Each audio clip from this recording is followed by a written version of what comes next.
Hey everyone, it's Tim again, and Happy New Year from Black Swamp Percussion. You're listening to episode 27 of the Black Swamp Podcast and our first episode of 2021. If it's your first time listening, thanks for tuning in, and feel free to subscribe wherever you listen to podcasts. If it is not your first time listening, we appreciate you sticking with us. We have a growing collection of episodes featuring conversations with BSP artists and educators, as well as some other goodies thrown in here and there. So there's a lot to explore if you have time. Maybe make it one of those New Year's resolutions or something if you're into that. No special housekeeping to make note of really for this episode. I guess I'll plug some of the new video content on our website. We have product feature videos found throughout our website and on our YouTube channel, as well as new buying guide videos. These have some specific product highlights and suggestions to help make your future purchasing decisions easier. So Shaun Tilburg is on the podcast today. Shaun is an orchestral excerpt master, having the audition prep and process down to a science, even if it's flexible at times. Full disclosure, fine-tuning and perfecting excerpts was never really my jam, but I've always respected musicians who could dedicate that kind of time and mental bandwidth to reach that level of performance consistency. Plus, Shaun and I talk about a lot of practice habits, some routines, mental preparation that obviously carries over to all levels and genres of music, or life for that matter. So I hope you enjoy this conversation. So hey, Shaun, how are you? I'm doing well, thanks. Yeah. How's life in Arizona right now? Well, the heat finally broke, so Arizona's a beautiful 80 degrees and sunny. Was it the election? Was that what did it? Was that what pushed you guys over the edge? Yeah. Puts the heat away. Right. That's good. How's the last few months been going? How's the COVID era treating you? We're in a groove now, but it was definitely a transition for us. We have a 4.5-year-old boy, and right. Keeping him home, and my wife is working from home, so I'm kind of like full-time daddy daycare for I don't know how long, since March already. Yeah. Finding ways to entertain the kid and maybe try to teach him something, but without any of us losing our minds. Right. Is he in school at all? Yeah, he's registered for like preschool, but we've been keeping him home. Things have been pretty ugly in Arizona, so we just kept him at for now. I'm not sure what we'll do in the future, but yeah. Yeah, it's picking up everywhere, but especially like in the Midwest and Michigan, West Michigan, where we are is kind of more of a hot spot. And so I got two girls that are in school, and today was their first day of kind of at home learning, like everything. We kind of went back a couple steps, which is fine. But I'm in a similar situation. My wife works from home and has a kind of a corporate job, and her schedule is much stricter than mine. Like, fortunately, I've been with Black Swamp 20 plus years, so I have I got a little bit of luxury here where I can work from home. I can go in. I'm more flexible. So we kind of have that understanding that, like, my youngest she was quarantined from school a couple weeks ago from a close contact, like her desk mate, basically. So she never tested positive or had symptoms, but I was pretty much like school at home. So it was a little stressful, Shaun. I'll be honest. But routine. I mean, obviously is key. Like, what about like anything else? Kind of any projects that you've like music related or otherwise that you're like, hey, I've been meaning to get to this for the last 30 years. It's about time that I do something. It's been really tough, at least for the playing side. Yeah. I haven't really been able to play in probably 6 months, like at all consistently. I'd say this is the longest break I've had since I was 14 and used to take summers off or, Right. or whatever. Right. But I've been focusing more on the publication stuff Yeah. for Pocket, and we've released a couple of things recently, and that's been good because I can sneak in a couple of hours at the computer after the kid goes to sleep. But during the day when I have energy to be practicing and all that, I'm busy with him. So Yeah. So it's Pocket Publications. Hey, thanks for bringing that up. We should talk about that. But like practice routine. I mean, you know, if you haven't been like gigging really or anything for 6 months, like you still try to put in practice time every day, or how does that work? no, my original plan was like, and what I think, what I've been stressing with all my students, and what I hope younger people are thinking is like, this is the only positive to this is there's probably a couple little positives, but one Yeah. positive in my mind is we don't have like structured deadlines in general, which we've always had, Yeah. and that's not so true for undergrads. There's still juries and whatever, but I was trying to remember since my undergrad at Rice, like in early 2000s, it was just audition to audition to audition to audition. Sure. And you might have there might be a month or 2 months where you actually can just practice things that you want to practice or things that you feel like you should try to make better in your own playing. Otherwise, you're trying to improve while in the middle of prepping something specific, you Yeah. know? Sure. So for me, and I know a lot of my students are taking advantage, it's like Pandero, you know, like you never try something different, work on crash symbols, things like that. Uh,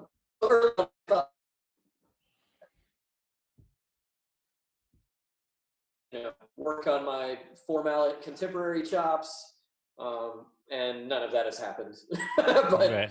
that was my plan. Was like I'm going to do some consistent drumming. I'd love to play a lot more drum set. I have a new kit that I was really excited to get into, but yeah. Instead, I'm just like hanging out with the kid all day, which is Yeah. great. Sure. No, I mean that was definitely.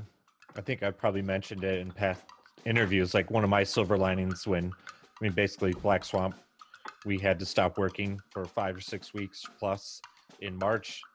Yeah, I got to do shrinky dinks with my girls. You know, like I got to do like um, they were really into not Play-Doh, like clay, like polymer clay, and then, so Yeah, then you kind of bake it and you make little things, or you know, we didn't yeah, we didn't spend too much time in front of the TV. Like we tried to, and then of course when it was nice out, we'd go out and walk and do stuff and hang out. So that was definitely a plus. Um, uh, you know, they're, like I mentioned, they're kind of home now, and my oldest is already making a list of like things she wants to do. I'm like, well, you still are going to have schoolwork. Like this, this isn't summer break right now. She's like, I know, but I'll probably have some spare time. Like, all right, well, we'll see about that. Um, yeah. so you mentioned Rice. Like, can you give me a little bird's eye view, or like kind of a quick rundown of kind of how you got started in music and what, you know, some of your schooling was and where you Sure. got to where you are now? Yeah, it was a bit of an oddball trajectory, but I grew up in Texas in the suburbs of Houston and went like pretty hard marching.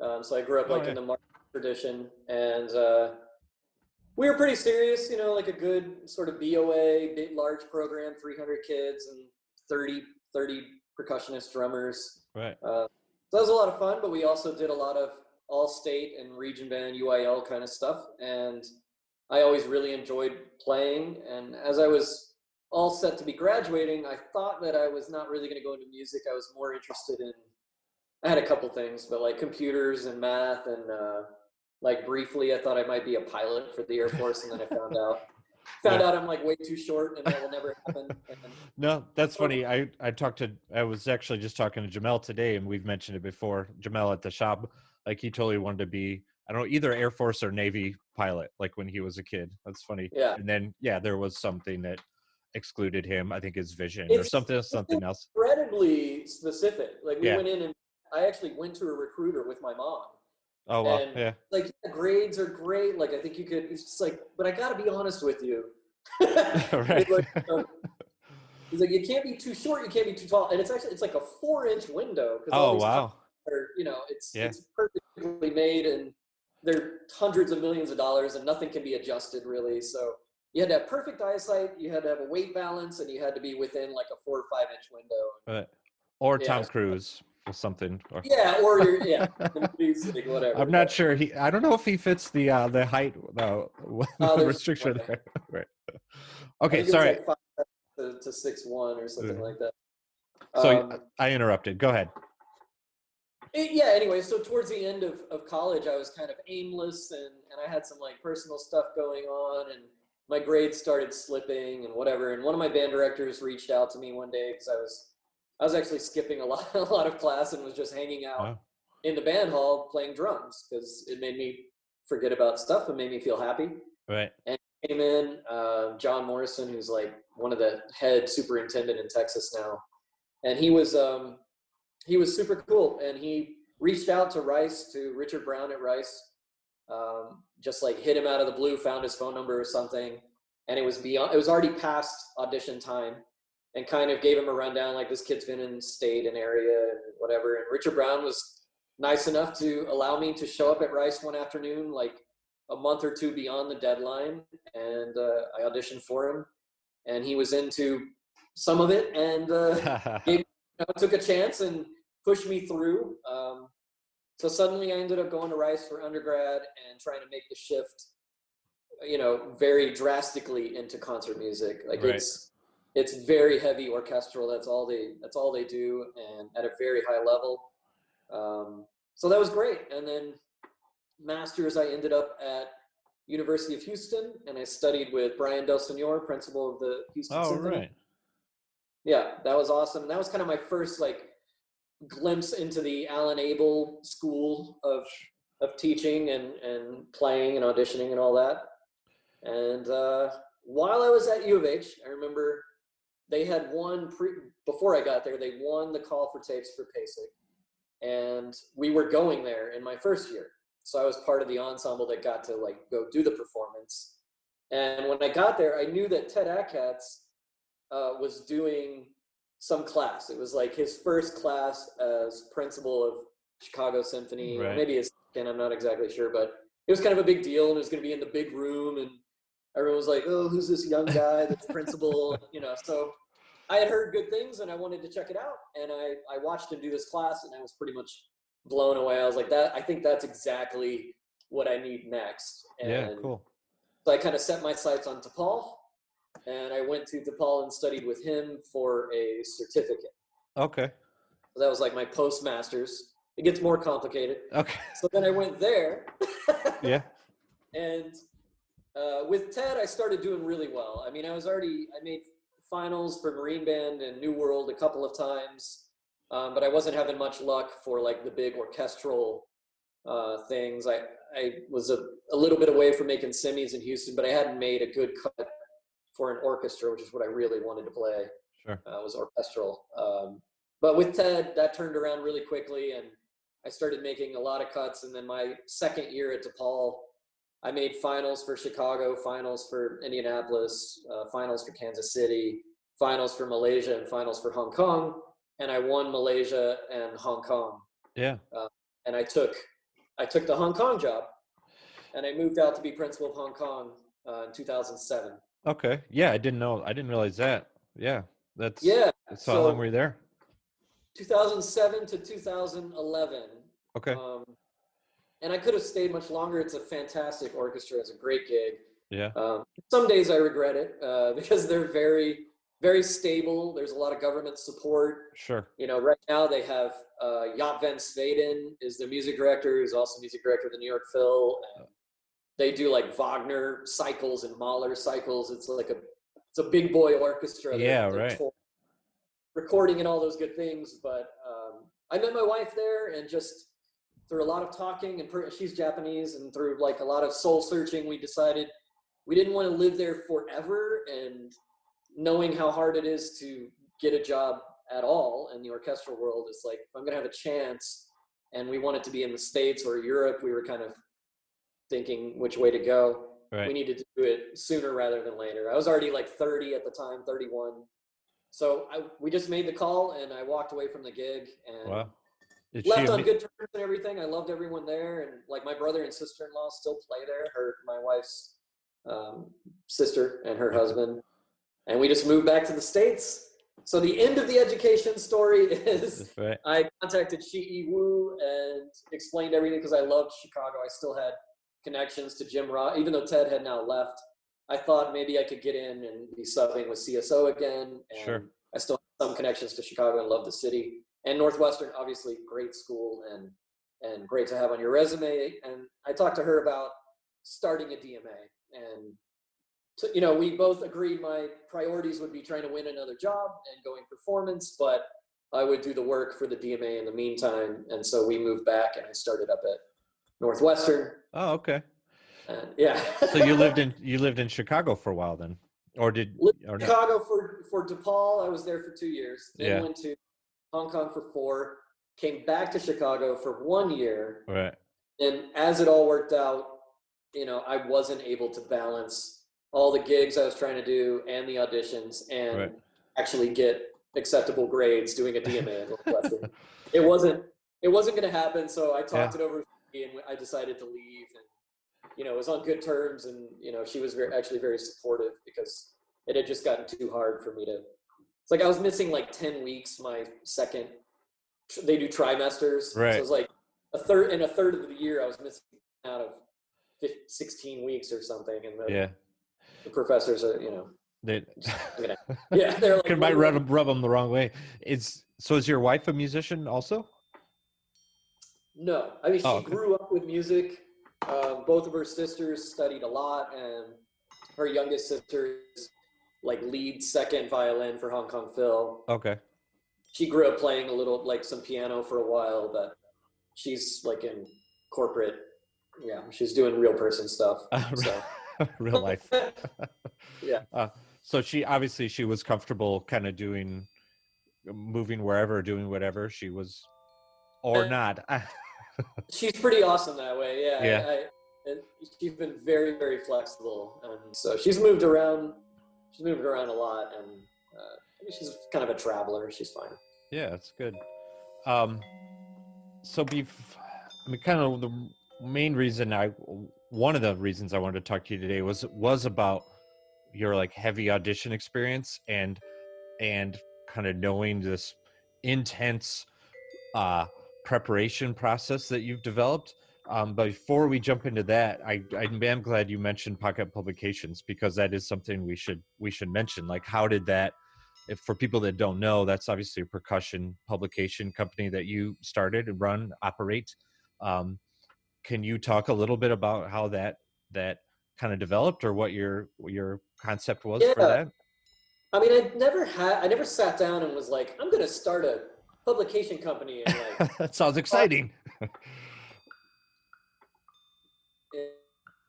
You know, it's not a thing really. Mm-hmm. So it kind of developed more natural. My book, The Regimen, which I wrote, I don't know now, probably 6 years ago, 6 or 7 years ago, after I started up at Arizona State, where I'm adjunct. I just kept saying, I think it's how a lot of books are written, actually. I just kept saying the same thing over and over, and I got tired of it. And I had scrawled out all this stuff, and I was like, well, what if I just like made it look good and stapled it? What would that do? Right. And so I kind of just made it a project to make it look better. And I'm so obsessed with layout and graphics, and I always have been growing up. Like I was in computer science for a while and web development, and it just turned into like a real thing. So at the end of the day, like after a couple of months, instead of just having a packet, like a pamphlet thing that I was going to hand out as a workbook to my students, I ended up with an actual like legitimate book. Right. And I had made a cover for it, and I was like, am I going to actually just make a book? And then I showed it to some people, and everyone was like, you know, really, really hyped on it and thought it was cool and fit some sort of missing hole, which I think is really hard to do in the percussion world, because we have so many books and everyone loves to write books. So it's kind of like, well, does the world really need my book? And I'm still not sure it does, but it fit a nice little thing that just simplified a lot of ideas I had. And Yeah. I printed, I was like, well, I'll just take a chance. I'll print 200 and hand them out to a bunch of people I know and see what happens. And like sold out really quickly and everyone loved it. And I printed 300 more, sold out. And then, over 2 or 3 years, I sold a couple thousand and Yeah, great. had like, I think it's in 15 or 16, maybe more countries now. And now it's kind of become its own thing. And I don't have to bother everyone on Facebook and social media all the time. I just kind of, it sells and I'm happy that it's out there and I've gotten a lot of great response from it. So that led into the idea of like, well, I just, and knowing people like Casey Cangelosi and some others, I talked quite a bit about self-publication at that point. I started being the guy that would get questions about self-publication because I had made one book. I wasn't really self-published at the time, but I had put together an actual product and could roll it out, and people had questions about that, and I got to know more about it and realized that I really didn't like how slanted the large publishing houses do business. Sure. So I won't say any names, but basically all of them do a.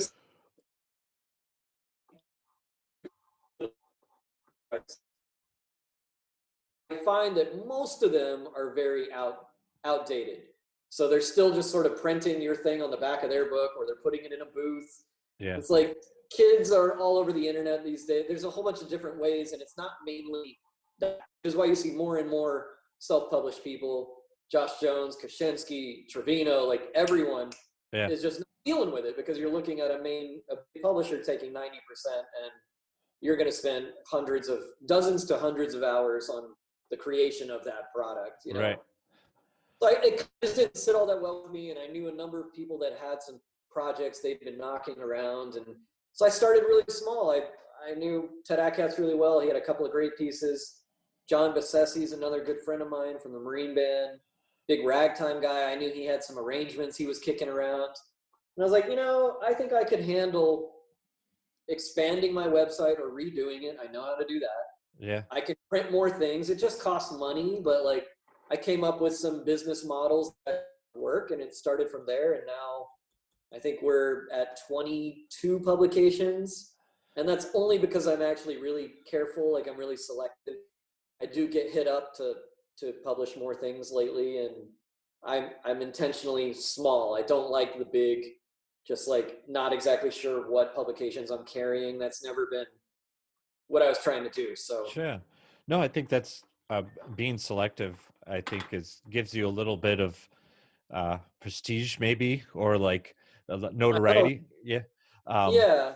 Because I think and also the self-publishing aspect, people ask us sometimes if we'll publish for them, or we did a project a couple years ago, and it's like I kind of have to explain, like, you can either self-publish, or I have given out your name before, like, hey, maybe reach out to Shaun, or there's a couple other people, like, here's some names, or you could try to self-publish yourself. Well, what does that involve? What's entailed in that? Well, I think not only do you have to, if it's your piece and you're writing it, you have to, get it ready to print. You got to source a printer. You got to have a website, like you're saying. You got to revamp your website. You got to figure out a way that you're going to sell it. You got to figure out the transactions. You got to invoice after the fact. Like I was talking, Anthony Di Bartolo does a little bit of self-publishing, and we were talking about that, and he's like, well, I got to, I always have a little bit of invoicing to do. So you have to kind of keep up on the back end too. It's like, but I think you're the biggest point you made is you're getting all of that. You're reaping all of those rewards. You're not giving away 70-90% or whatever of the royalties and stuff. So I think and maybe it's easier now with website. It's a lot easier to build like an e-commerce website with whatever software platform you have. It's a lot easier to use, to figure out how to use Photoshop if you need to, or however, or if you're married to somebody like me that can do it, then you employ them. But so, yeah, I don't know. I think it's exciting. Obviously you because I think there's a marketing aspect, like you're saying, besides your website. I mean, you've put together like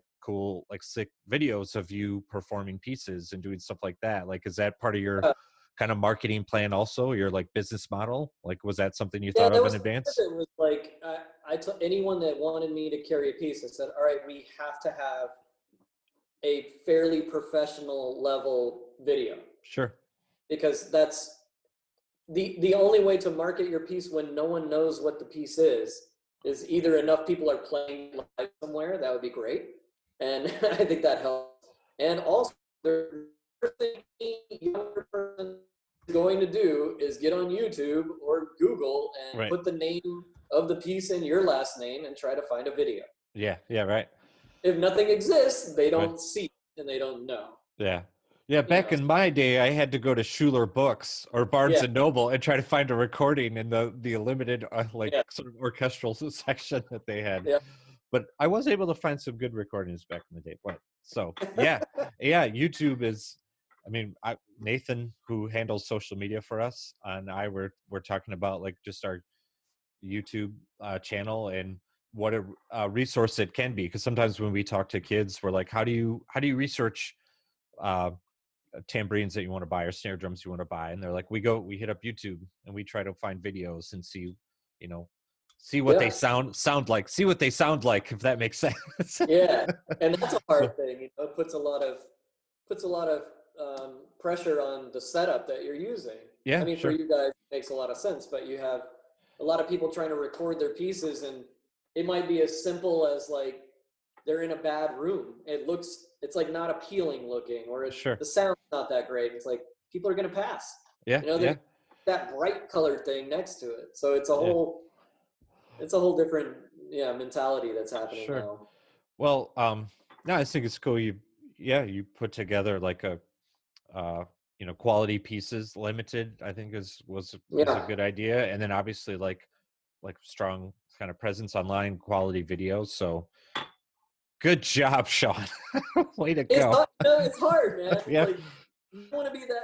I can't. I cringe when I see some of the stuff that is yeah, just like so self-promoting, and it's hard to find that line, yeah, But yeah.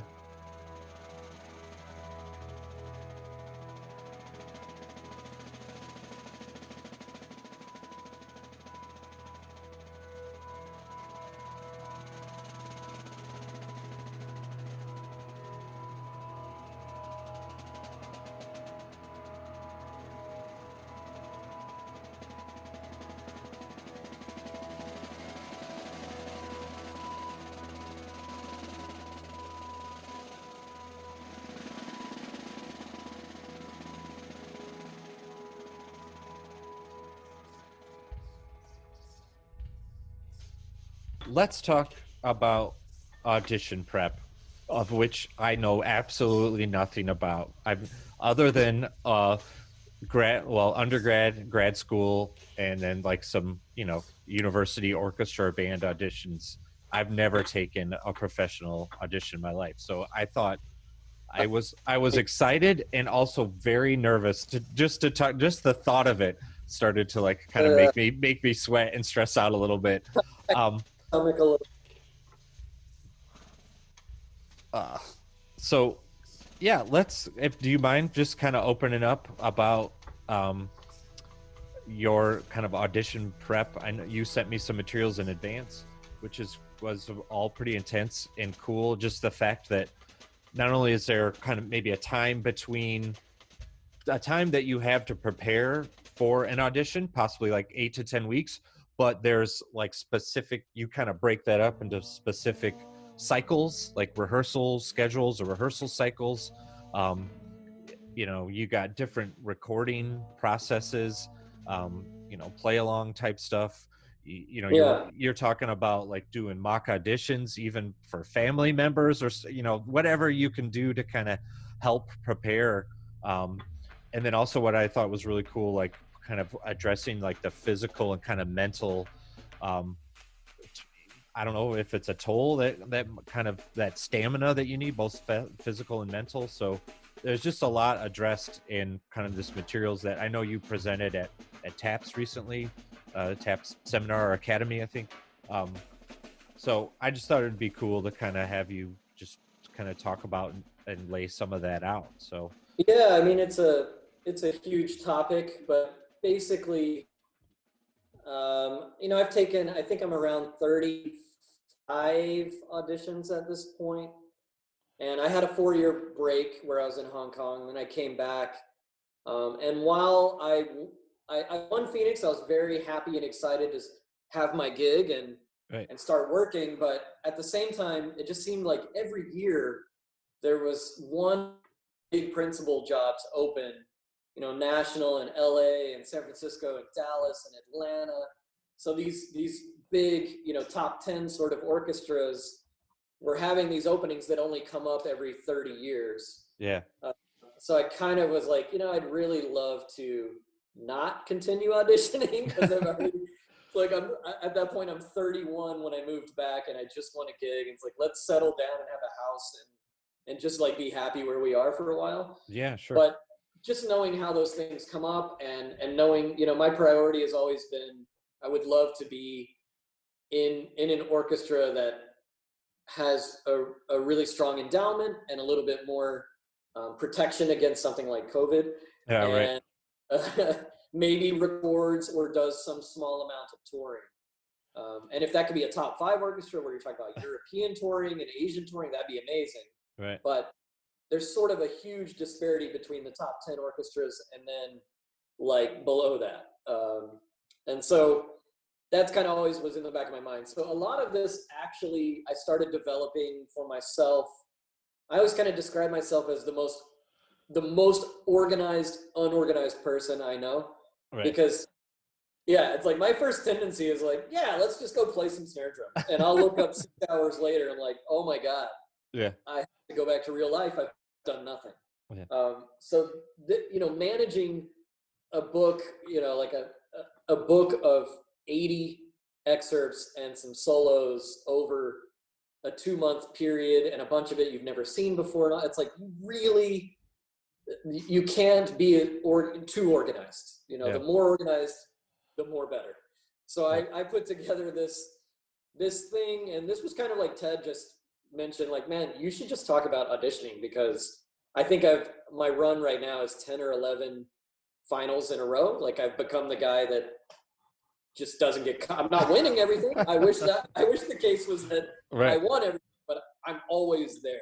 yeah, And it's a testament to my age, for one. Like I'm just calmer and I understand my nerves, and I've done this 35 times, and my preparation. And sure, because I have a kid now, like my preparation has to be such that I still feel as prepared after 8 weeks while having a kid and a job and a wife and a dog and whatever else. right, So I kind of put this together to make sure that I'm hitting everything in a gradual but steady and progressive way. sure, That's like the summary of it. yeah, yeah. And yeah, I mean, it's like I have these charts, but basically, in a 10-week, do you want me to like quickly summarize a 10-week? Yeah, I mean, if you want, I mean, I don't want you to give too much away, like, or if there's a way to people access this, or I know Yeah. again, I know it was part of the TAPS seminar, so yeah, I you talk about whatever you feel free talking about. It's hard without the visual aspect, Oh but yeah, you for can sure. you can imagine. So in a 10-week, you usually get about 10 weeks, 8 weeks. But if you're determined to go and you're going, you can usually bank on 10 weeks. It kind of takes them 2 weeks to weed out resumes and put whatever barriers in front of you they're going to do, and then maybe you have to have teachers call and you have to say, I already bought a flight and all. But if you know from day one that they listed that you're going to go, it's the Phoenix Symphony, and you're like, I'm going, Yeah, you generally have about 10 weeks and you can start preparing. So the first 2 weeks before I have an actual list, I'm just making sure that I'm in the best like hand shape I can be. I'm not killing myself. A lot of it's physical, and I've had so many friends from DePaul and Lynn and Rice and wherever lock up at different times, and it'll sure, come at the worst time. It'll come like 1 week before the audition, because that's you've been playing for 8 weeks straight. So I'm thinking about that from day one. It's like I need to be as relaxed and loose as I can be. So the first 2 weeks, I'm just doing a healthy hand session on a drum with a towel like Pratt and Wilcoxon, and 8 on a hand, and whatever exercises I can pull out just to feel loose. I'm not worrying about any etudes. I'm not playing any music really unless I really want to for fun. Right. I'm doing the same thing on xylophone, playing green studies, whatever rag I played recently, and I'm playing everything nice and slow and just feeling good and seeing the notes and playing on the instrument for 2 weeks. I'm having tambourine sessions on my trusty Black Swans. Right. I'm playing some cymbal sessions, like 5 to 10 minutes. I'm not wearing myself out. I'm just like getting to where I'm happy with the sounds and the feel and making sure I'm in good shape before I start the grind. Right. And I'll do that for 2 weeks. If I already know any of the rep, inevitably, even though I've taken over 30 auditions, there's always stuff you don't know. They're going to pick some weird solo, some new Bach for whatever reason. There's going to be like an atonal xylophone thing. There's going to be some Solomon or, George Crump, whatever. So there's always a couple things where you're like, that's probably scary. So I'll try to get my hands on that stuff as early as I possibly can and try to, I front load my practice with that stuff. So at this point in my career, I'm not playing Porgy and Bess. I mean, I hate to say this in front of any kids that might listen, but I'm not playing it until 10 days before the audition. Yeah. Because this makes me nauseous. Like, I just can't do it. I cannot ram Porgy anymore. But you need to do that, until you get into that echelon or whatever you want to call it. It's like, right. You do need to do that. But Porgy is not something that scares me anymore. So the basis for my thing that starts at 8 weeks out is kind of stacking the deck. So I know, like, I used the LA Phil audition that Matt Howard won, and I was in the final 3. I used that for the examples I sent you. Right. And they had a couple of Stalin examples asking for that E minor lute suite Gigue. And it was one of the first times, now everyone's been asking it. It's a great selection, so it's making the rounds. It was one of the first times we had to play, I think, the whole thing. And so that was really dicey. The second half of that is really hard, very contrapuntal formality stuff. So I had like, there's another couple of small things. I had like 4 or 5 things that I was really concerned about. And I spent a lot of time on those in the first weeks.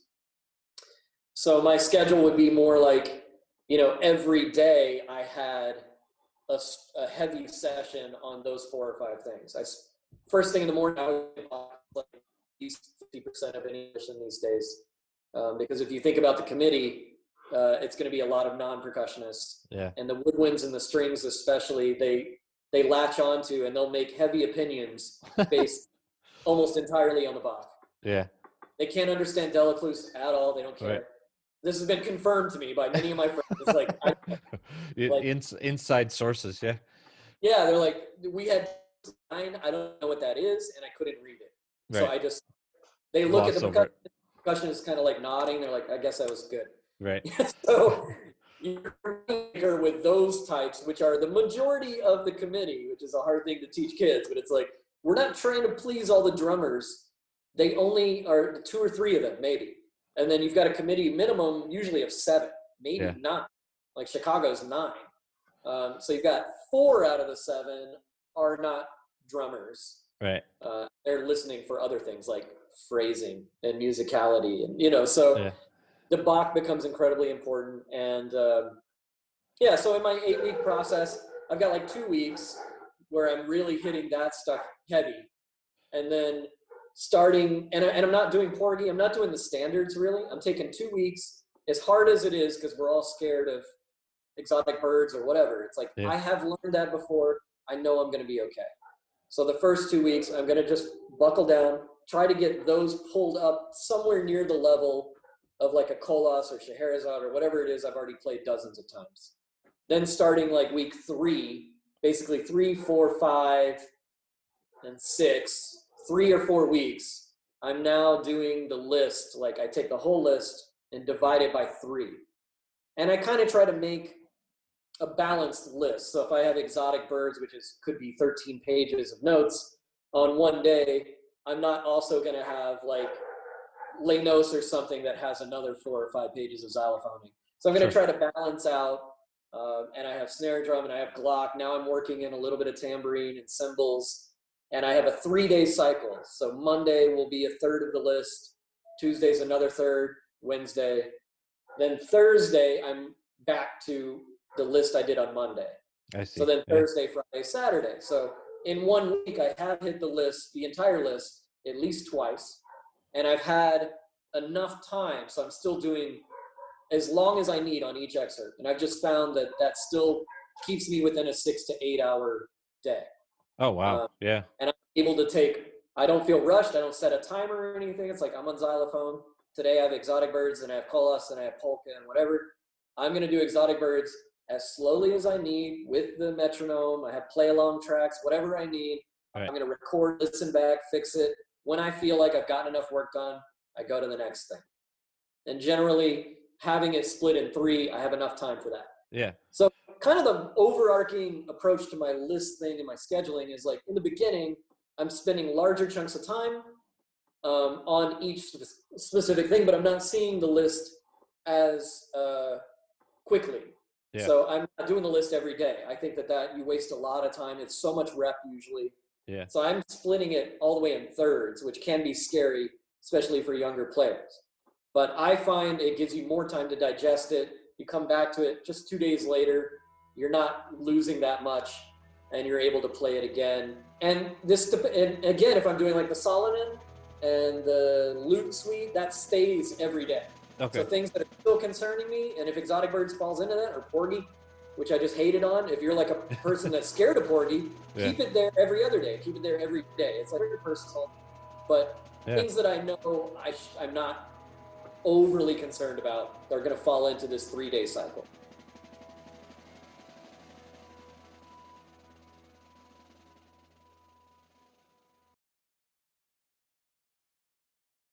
Cool. So you do start things slowly? Like, I mean, obviously, when you're learning excerpts, like kind of building, when you're talking about getting something to a certain echelon or certain level where Porgy doesn't scare you. I mean, obviously you got to start kind of slowly then and build up that consistency. I guess. I don't know. I've never done it. Except for maybe 20 years ago. Yeah. But like, so in your case, are you 6 weeks out and you're starting to do these cycles of excerpts? Are you starting them slowly? Are you playing them? Absolutely. I'm not like Chris Davini is famous for, I don't think he started this, but he's kind of famous for this really,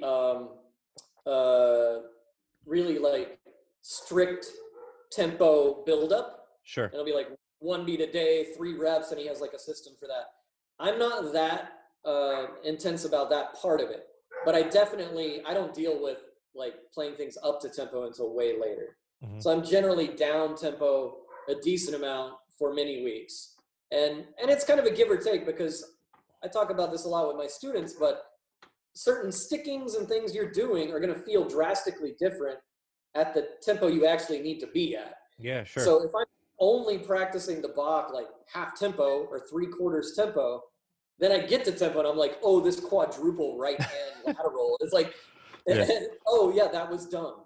So there needs to be some back and forth, but I generally play things at a nice, relaxed pace. And then every now and then I'm going to put it closer to my goal tempo and kind of do a gut check and see where I'm at and how it's feeling. Yeah, sure. But yeah, I'm keeping it really chill for a long time. Yeah.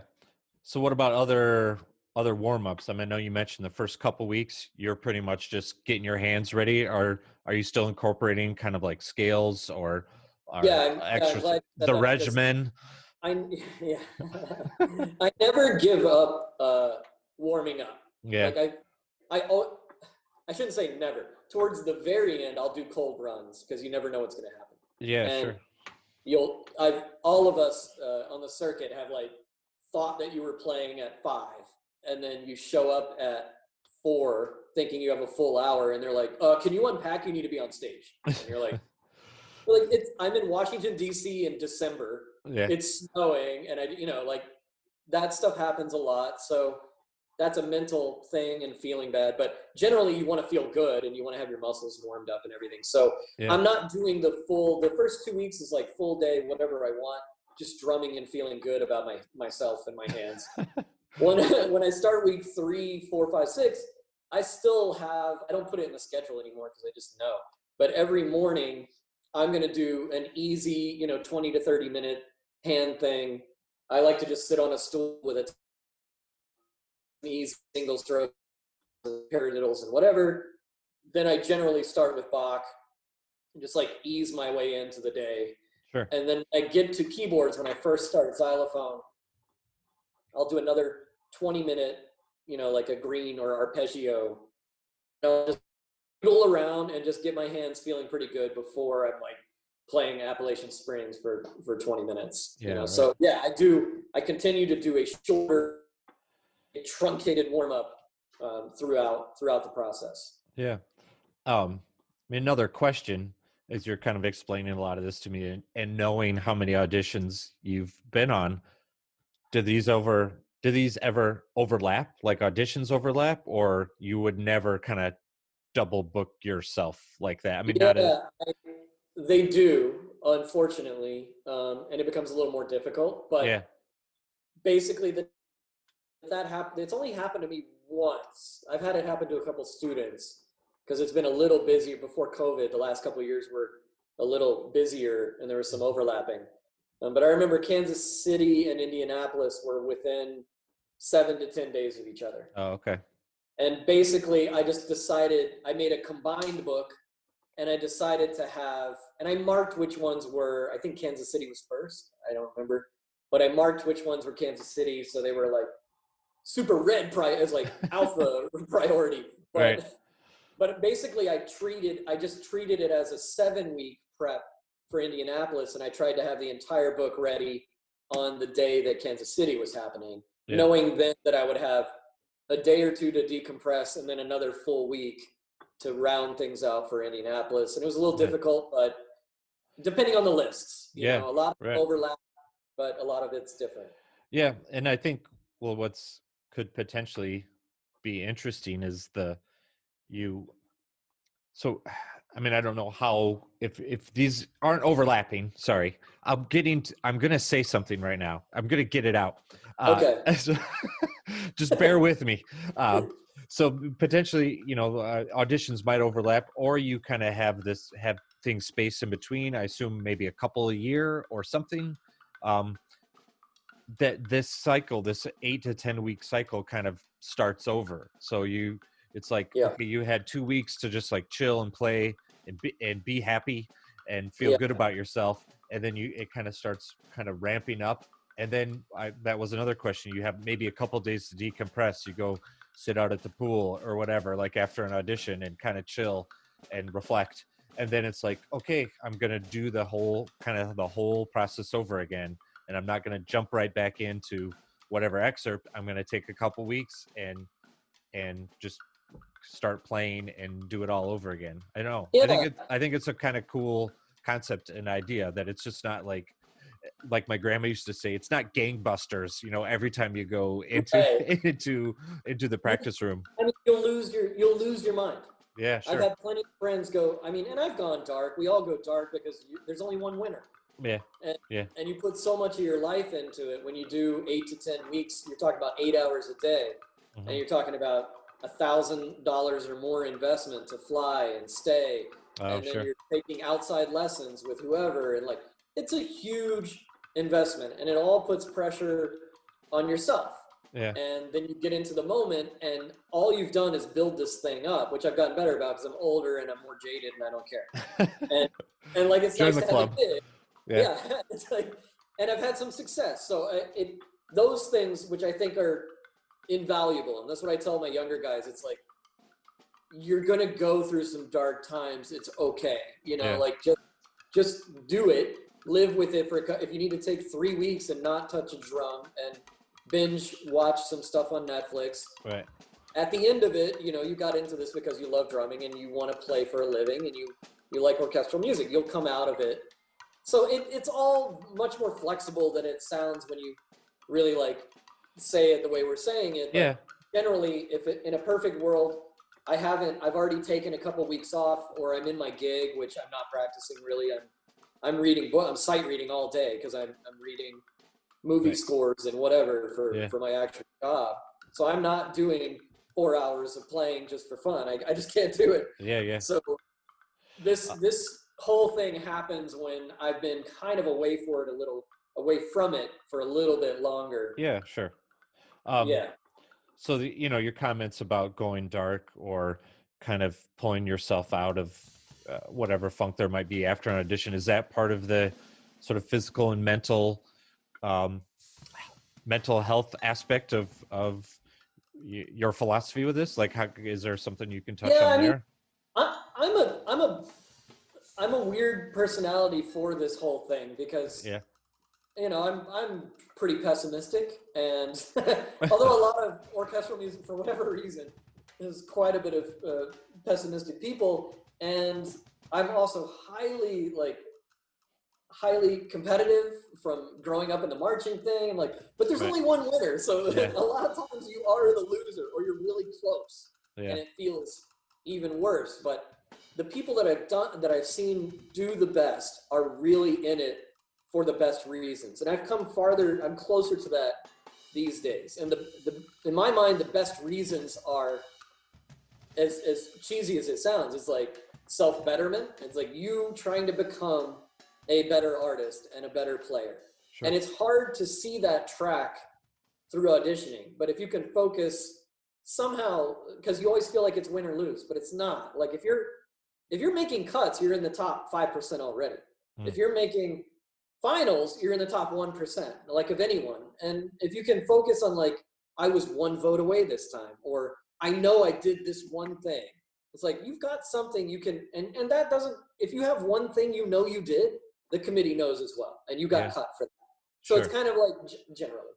So if you can get to that point, then you can start focusing on the positives. Like, well, if I can get that out of my playing, however I do my prep, it's like, I don't want that one thing to happen anymore. Maybe next time I'll make the cut. And then maybe 2 auditions later, you do make the cut. And you're like, okay, in 3 years of doing everything I could, I have actually achieved something. And once you make a cut, it's kind of like, oh, the doors open a little bit more. Yeah. You're not going to make every cut generally, but you're going to understand what's needed, and you're going to gain more confidence. And eventually it becomes like a battle of attrition.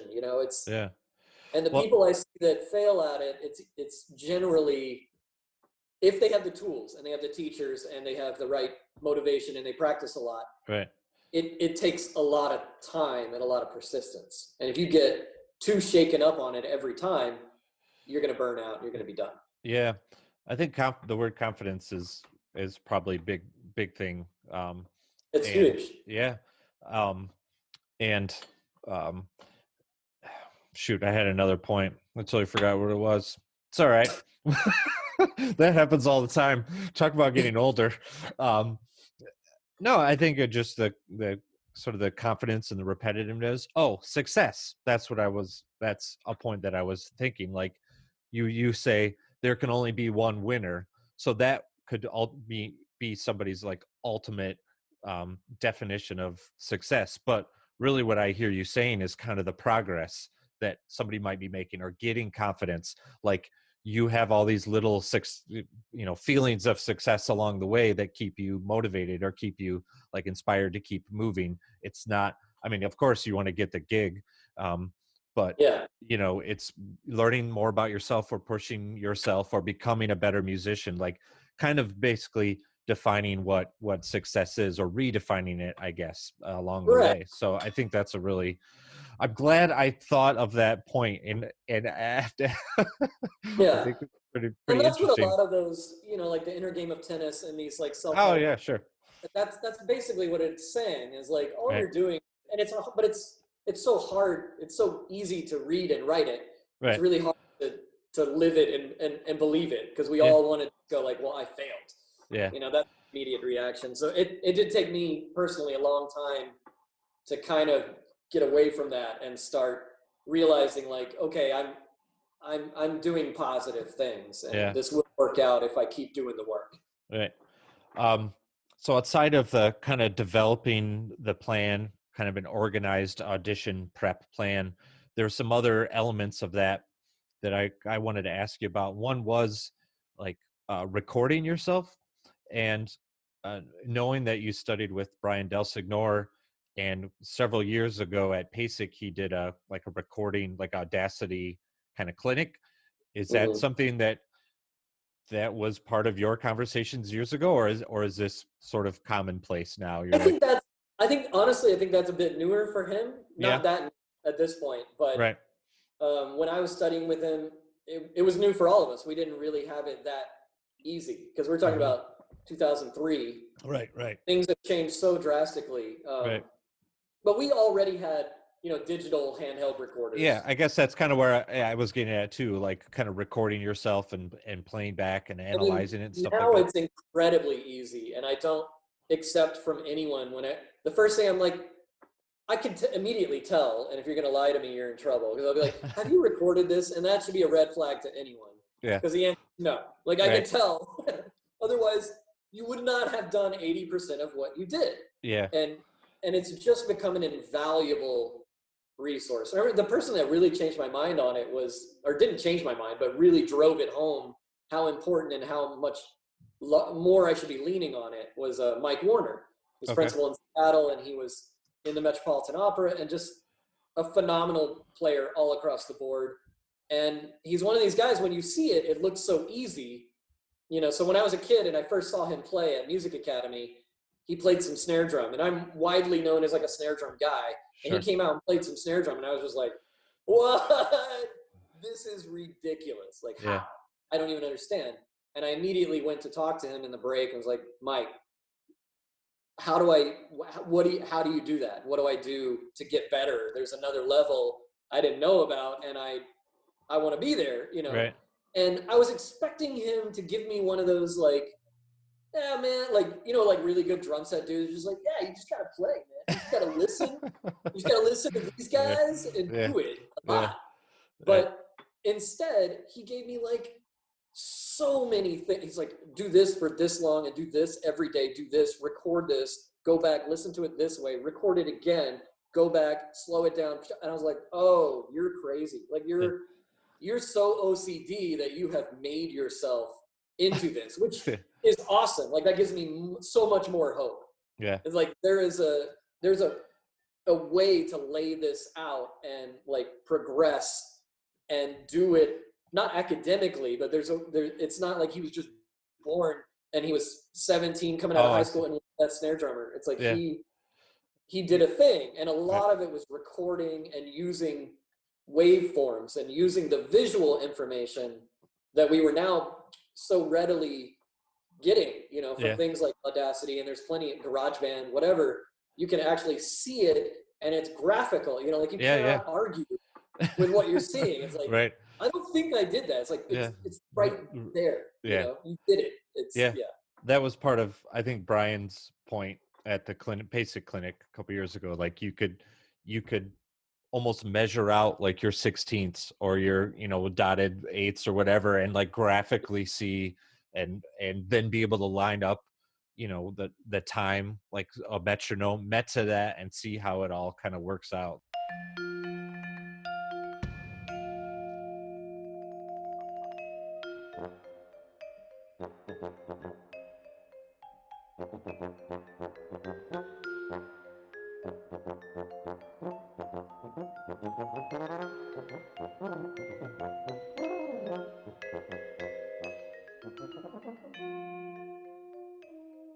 I see what you're saying. It could be very encouraging to like know, okay, this person um, has a process, and they didn't just get there by they were Yeah. just born with it. Like, so that's pretty encouraging for somebody to And be he like, said okay, after he won the Metropolitan Opera, they don't work a lot. The percussionists yeah, oh, a yeah, lot of sure, times.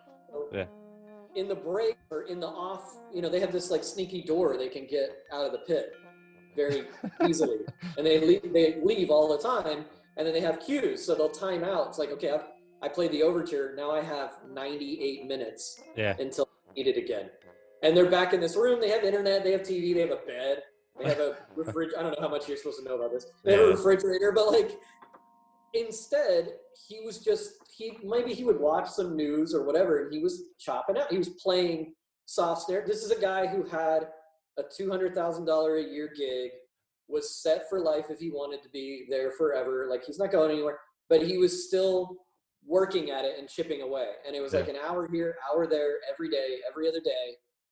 Eventually, you're going to be one of the best soft snare drummers in the world. Sure. Because rarely people have the patience to do that. Yeah. But if you do and you can do it, you'll get results. You know, yeah. That's that was his thing.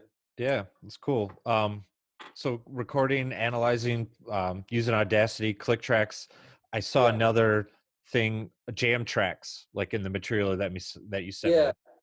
What's a jam track? Well, so in the realm of click tracks, I use a couple different types. I think everyone understands what a click track is basically a metronome. Right. But instead of a metronome, I like to give myself more information. So a click track for like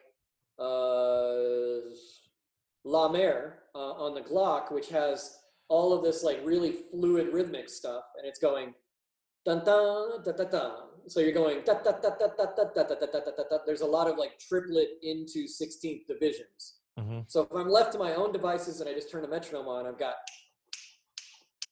there's a lot of room for error around that in my mind. So I wanted something that was like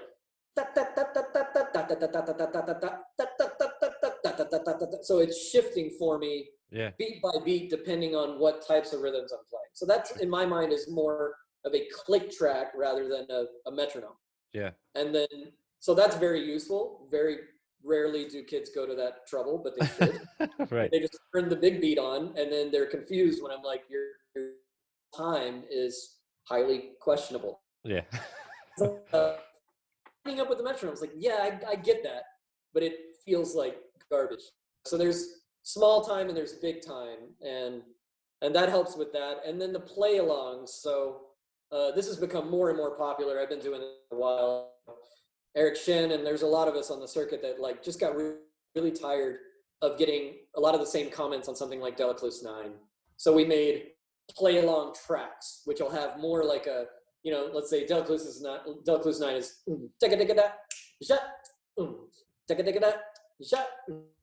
play along is so it's filling out more and sometimes spoon feeding me the exact rhythm, like, you know, I've got it in my ear and it's more of like I'm playing along with a mechanical computerized version of a drummer. I see.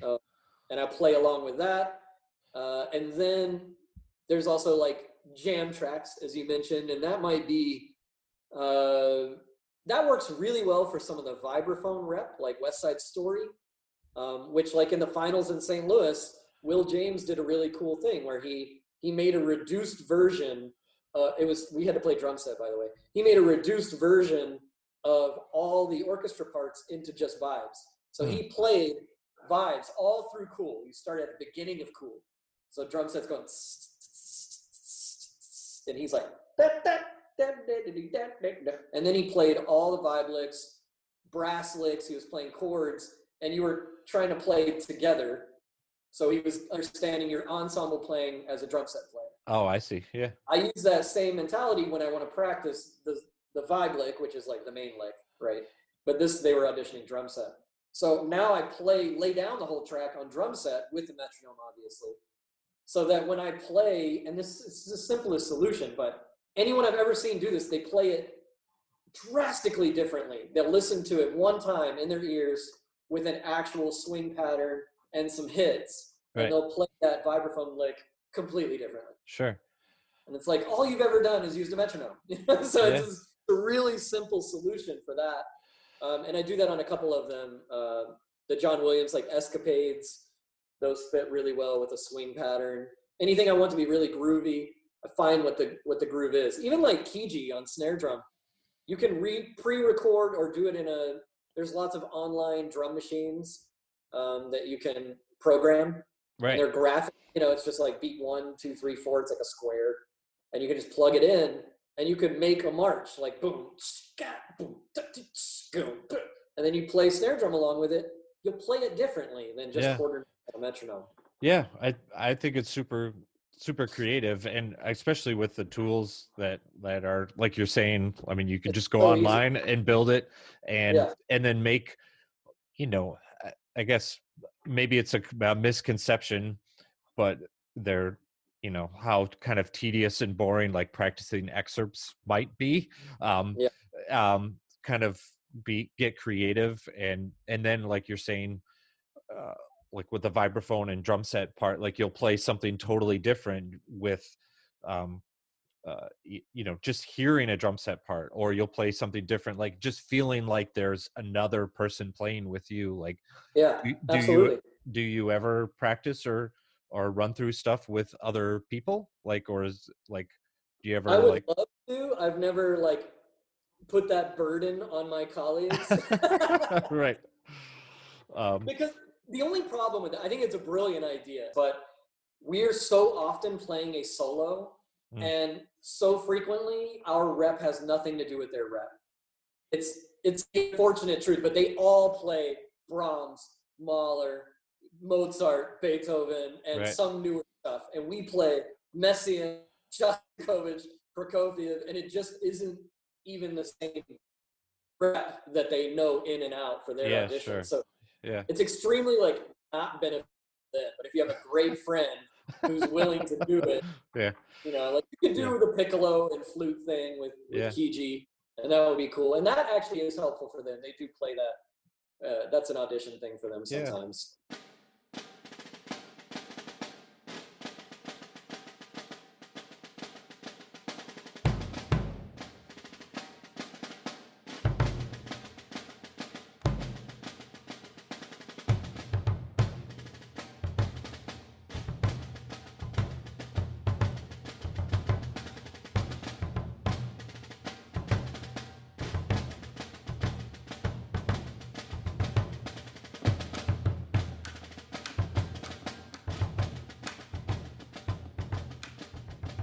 um so before we kind of gradually wrap things up here, it's always a process. um there's one other kind of thing I read when I was going through your notes that stuck out to me, because it sort of humanized the what you called licks or excerpts, and it was your term was dominate and demoralize difficult licks. And like Yeah. how would you could like how do you demoralize an excerpt, or like what do you kind of mean by, I mean, I think I know, like taking That kind of playing it so I much you kind of I have ownership of it or what, but yeah. yeah. I So pick those words more as like trigger words for myself. It's like you can't, like when I saw this Solonen for Los Angeles, which is the hardest thing I've ever learned. There's a Solonen Glock yeah. thing from Wing on Wing, and it's just insanity. It's just the hardest thing I hope I ever have to learn. Yeah. And when I first looked at it, I just went, "Oh my god! Like, am I gonna quit? Am I gonna bow out of an audition because of one 45-second lick?" And Yeah. it's the first time in my life. I think the Ligeti xylophone, the Ligeti piano concerto was and the Rouse. There's like Rouse Phaethon. Those were the two previously really difficult things. But even those, when I looked at them, I was like, okay, I've got 10 weeks. I will make something happen. When I Sure. looked at this thing and I listened to the piece, I just thought, I have no plan. I'm good. Like I can read this sort of, and like I don't know how people are gonna do this. Yeah. And then the more I thought about it, it's like everyone's in the same boat. There's got to be a way, and I have 10 weeks. Like I just need to make a plan. Yeah. And I just, it just came to the point where I was like, if you do it enough, and you do it enough different ways, and you have enough patience, and you make a plan, and you stick to it every day, you will get something done. Yeah. Like you will. So I decided it's like 8 weeks. I'm going to give myself 8 weeks to be at 6 beats under tempo, which was like my final goal tempo. Because I tried at tempo, I'm like, nah, it's just ludicrous. It's not going to happen. And so I made my thing, and then I did the Chris Divini approach, which was 1 beat a day. So I figured out I've got 9 weeks or 8 weeks. That's my goal. minus 1 beat every day for 9 times 63 days. Yeah. So I subtracted 63 beats a day, started on day 1, and was like, I'll see you at the end. I don't know. I hope this works. You know, but it was like, that's all I could come up with. And it did work. It was okay. They ended up cutting it from the audition after one person played it because they're like, this is dumb. Oh yeah. So I didn't even have to do it. But did that one person get a pass then, or they were like, that was? Yeah, I did wonder about that. Yeah, it's like sacrificial. Yeah, they were sacrificed. Yeah, but that's no, kind of exactly what you said. It's like I just want to. That's what those first 2 weeks are about for me. Is just hitting those really hard, as if you're doing a recital. You know how you have to spend 3 hours in a block on con variations or rebounds or whatever you're playing. It's like, okay, I'm going to do whatever it takes to get this rep in 2 weeks' time to something sort of comfortable. Yeah, it's cool. And I guess what I appreciate about like this conversation is like, even though I've never been like an orchestral player. I mean, I've done what I've had to do in school or outside, but I've done plenty of other playing. I've done plenty of other practicing, and these are all sort of applications that you could put towards whatever you're playing, like or whatever kind of musical situation. So, I think it's been a great kind of great insight into your thought process. So I appreciate that. Either good or terrifying. I don't know. Terrifying, right. So I do want to step back in time to the beginning of the part of the conversation. You mentioned that you were into some web design maybe, or other design or layout and stuff. And I do notice you're wearing a really interesting like graphic shirt. That is also part of your, you design t-shirts, or you have like a store? Oh, like, yeah. Yeah, can you plug that? Just in case, shamelessly plug that a little bit, because I've seen some of the designs online, and if that's for every cover minus one on the Pocket website is mine. Yeah. Every book has been designed by me, basically, and on the side, I make web pages, like a little more now because I'm not I'm not playing, and the graphic stuff has always really been a thing for me. I made the new logo for Dragonfly.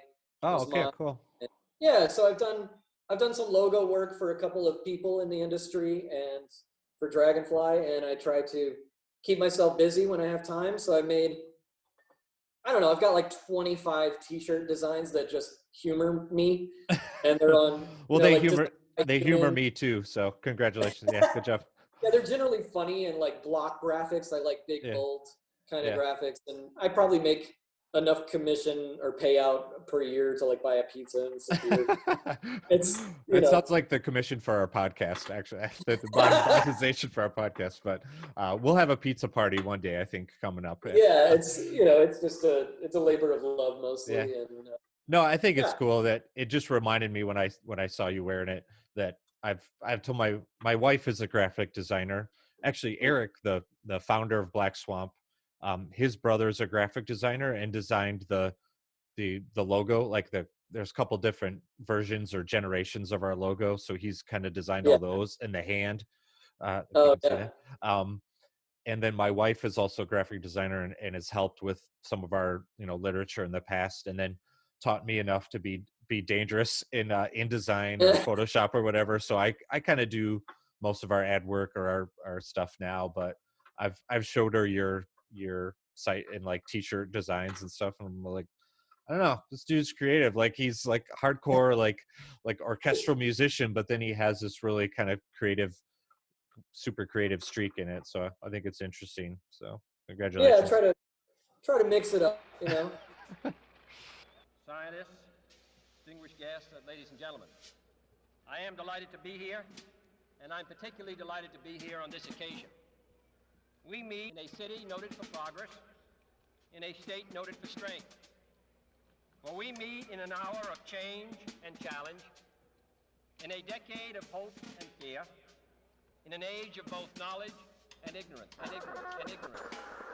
The vast stretches of the unknown and the unanswered and the unfinished still far outstrip our collective comprehension.